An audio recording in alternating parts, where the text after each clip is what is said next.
నెల్లూరు జిల్లా కందుకూరు బస్ డిపోను RTC Nellore regional zone board chairman Sannapureddy Suresh Reddy శనివారం సందర్శించారు. ముందుగా ఆర్టీసీ డిపో గ్యారేజ్ ని ప్రయాణికుల నుండి ఆర్టీసీ బస్ స్టాండ్ కలియ తిరిగి పరిశీలించారు.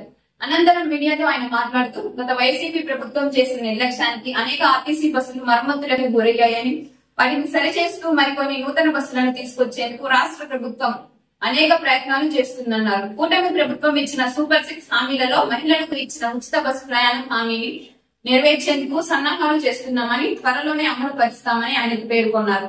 కందుకూరు డిపో ప్రాంగణంలో శానిటేషన్ విషయంలో కొంతమేర అసహనం వ్యక్తం చేశారు.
జోనల్ చైర్మన్ గా నేను ఈరోజు కందుకూరు డిపోని సందర్శించి ఇక్కడున్న పరిస్థితులను అవగాహన చేసుకుని రాబోయే రోజుల్లో ఈ యొక్క డిపో యొక్క అభివృద్ధి విషయంలో కానివ్వండి, ఇక్కడ ప్రయాణికుల సౌకర్యాలు మెరుగుపరచడానికి కోసంగా నేను ఇక్కడికి రావడం జరిగింది. ఈరోజు ఆర్టీసీ ఇంకా మరిన్ని మెరుగైనటువంటి బస్సెస్ ని కావాలని చెప్పేసి ప్రయాణికుల దగ్గర నుంచి కొంత డిమాండ్ ఉన్నటువంటి మాట వాస్తవం. ఇక్కడి నుంచి మనకి బెంగళూరుకి కానివ్వండి, లేదా సింగరాయకొండ కానీ ఇట్లా మార్కాపురం కావాలని డిమాండ్ అయితే ఉంది. మనకి రాబోయేటువంటి రోజుల్లో 2900 ఎలక్ట్రికల్ బస్సులు ఆంధ్రప్రదేశ్కి రాబోతున్నాయి. ఈ లోపుగా మన ఎండి గారు, చైర్మన్ గారు కూడా ఒక 900 డీజిల్ బస్సులు కూడా తీసుకురావడం కోసం ప్రయత్నం చేస్తున్నారు. బట్ ఆ రకంగా ప్రజలకి మన యొక్క ఎన్డీఏ ప్రభుత్వం ఏదైతే ఉందో, చంద్రబాబు నాయుడు గారు, పవన్ కళ్యాణ్ గారి యొక్క నాయకత్వంలో, నరేంద్ర మోడీ గారి సహకారంతో ఆంధ్రప్రదేశ్లో ఈ రోడ్డు రవాణా సౌకర్యానికి మరింత అదనపు బస్సులు ఇవ్వడానికి కానివ్వండి, ఈ సౌకర్యాలు మెరుగుపరచడానికి కోసంగా వారు ఎక్కువ ప్రయత్నం చేస్తున్నారు. గత 5 సంవత్సరాల్లో జగన్మోహన్ రెడ్డి గారి ప్రభుత్వంలో ఈ రోడ్లు గాలి కుదిరేయడం చేత ఎక్కువగా గతుకులు బాధపడి రోడ్లన్నీ కూడా మనకి బస్సులన్నీ చాలా వరకు డ్యామేజ్ కావడం జరిగింది. అందువల్ల ఇప్పుడు మనం ఆ ప్లేస్ లో అనేక వేల సంఖ్యలో కొత్త బస్సుల్ని, హైర్ బస్సులు తీసుకొచ్చి కొత్త బస్సుల్ని ప్రయాణికుల సౌకర్యార్థం ఇస్తూ ఉన్నాం. అదే రకంగా మన ఫేజ్ వైజ్ ఈ యొక్క ఏప్రిల్ నాటికి కూడా గుంతలు లేనటువంటి ఆంధ్రప్రదేశ్ యొక్క రోడ్ల నిర్మాణం చేపడుతూ ఉంది. దానివల్ల కూడా కొంత ప్రజలకి, ఈ ప్రయాణికులకి మెరుగైనటువంటి సౌకర్యం వస్తూ ఉంది. గత ప్రభుత్వం ఆర్టీసీని గవర్నమెంట్ లో విలీనం చేసుకుంది. విలీనం చేసుకుంది కానీ ఎక్కడ కూడా డెవలప్మెంట్ విషయంలో కానీ వర్కర్స్ యొక్క వెల్ఫేర్ విషయంలో కానీ వాళ్ళు పూర్తిగా కూడా సీతకన్ను చూపించారు. దానివల్ల అనేక రకాలైనటువంటి సమస్యలు ఎక్కడ వేసిన గొంగలు అక్కడే ఉండిపోయింది. ఒక కొత్త బస్సు కొనడం కానీ లేకపోతే ఎంప్లాయీస్ కొన్నటువంటి సౌకర్యాలు కూడా తీసేయడం జరిగింది. గవర్నమెంట్ లో కలిసిన తర్వాత వాళ్ళ హెల్త్ బెనిఫిట్స్ ఏదైతే ఉన్నాయో గతంలో ఇది మాస్ ఫీల్డ్ కాబట్టి ఇక్కడ రాత్రనక పగులనక కండక్టర్లు డ్రైవర్లు ఈ యొక్క ప్రజలకి సౌకర్యం చేస్తుంటారు. అలాంటి బస్సు నడిపేటువంటి వీళ్ళకి చాలా టెన్షన్ ఉంటుంది, మానసిక ఒత్తిడి ఉంటుంది.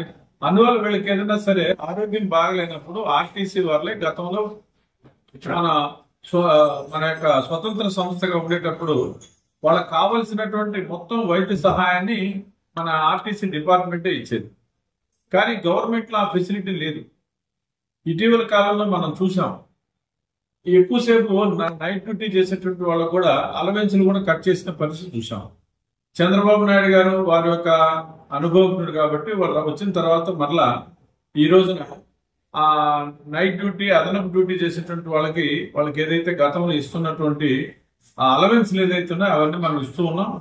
అదే రకంగా ఇప్పుడు ఆర్టీసీ డ్రైవర్లకు కానీ కండక్టర్లకు కానీ ఇక్కడ ఉన్న స్టాఫ్ కి ఇది ప్రత్యేకమైనటువంటి మాస్ లో పనిచేసేటువంటి సంస్థ, టెన్షన్స్ తో కూడిన సంస్థ కాబట్టి ఆరోగ్య విషయంలో కూడా మిగతా డిపార్ట్మెంట్ల కంటే భిన్నంగా దీంట్లో వైద్య సహాయం ఇవ్వమని చెప్పేసి బోర్డు అడుగుతోంది. మేమందరం కూడా ఆ దిశలో ప్రయత్నం చేస్తూ ఉన్నాం.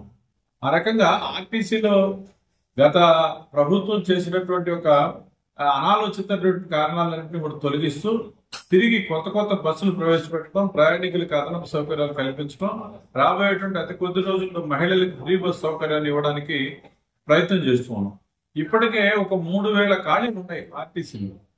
చాలా సంవత్సరాలు అయిపోయింది రిక్రూట్మెంట్ చేసుకొని కూడా.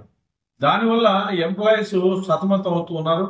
ఇప్పటికే ప్రభుత్వం దృష్టికి, ముఖ్యమంత్రి గారి దృష్టికి, మా యొక్క బోర్డులో ఉన్నటువంటి ఎండీ గారు కానీ చైర్మన్ గారు అందరూ కూడా వారి దృష్టికి తీసుకురావడం జరిగింది.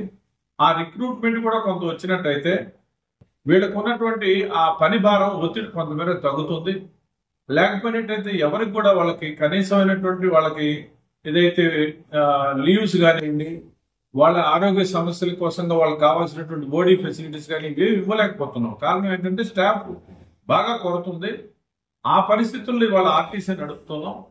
కాబట్టి వాటిని కూడా త్వరితగతిన ముఖ్యమంత్రి గారు మంత్రి మండలి యొక్క ఆమోదంతో కొత్త రిక్రూట్మెంట్ కూడా చేసుకున్నట్టయితే మనం ఇంకా మెరుగైనటువంటి సౌకర్యాలు ఇవ్వాలి. కరోనా తర్వాత చాలా బస్సులు మనం ఆ రోజు ఉన్నటువంటి పరిస్థితుల్లో కొన్ని క్యాన్సిల్ చేయడం జరిగింది. నష్టంతో కూడుకొని ఆర్టీసీ నడపలేదు కాబట్టి ఆ రోజుల్లో వాటిని క్యాన్సిల్ చేయడం జరిగింది. మరలా మారుతున్న పరిస్థితుల దృష్ట్యా చాలా మంది ప్రయాణికుల యొక్క కోరిక దృష్ట్యా కూడా ఇవాళ మనం చాలా బస్సులు అవసరం ఉంది. అందుకని ఆ రకంగా స్టార్ లైనర్స్ కావాలని, లేకపోతే ఏసీ బస్సులు కావాలని, లేకపోతే పల్లె వెలుగులు కావాలని చాలా ప్రయాణికులు డిమాండ్ చేస్తున్నారు. త్వరితగతిన మేము దశల వారీగా వాటి అన్నింటినీ కూడా ప్రయాణికులకు అందించే దానికోసంగా తప్పనిసరిగా ప్రయత్నం చేస్తామని సందర్భంగా తెలియజేస్తాం.